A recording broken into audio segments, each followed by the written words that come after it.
We reach for food because it works. It's the most powerful, most available solution most of us have ever had. It soothes, it numbs, it fills the gap, it shows up when nothing and no one else does.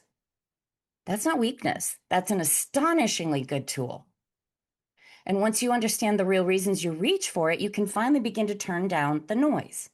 That's my work. It's built on solid science and it stands.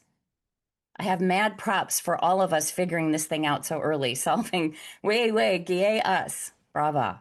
But here's why I'm so lit up to be with you today. Because the gift came back around, bigger this time. 10 years ago, I learned it wasn't my fault that I went to food. And just recently, I found out the second half of that gift, and I'm still glowing from it. It was never your fault that you couldn't stick to the rigid plan either.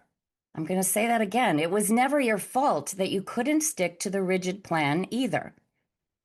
I knew this and wrote the whole book on it, but the science exploded for me just a week ago.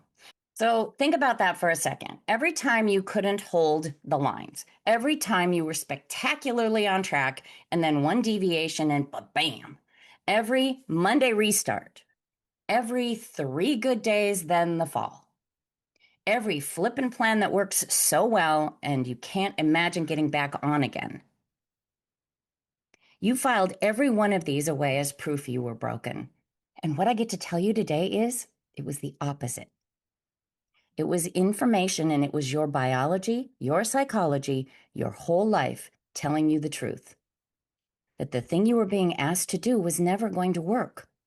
Not because you're weak, because it's built wrong.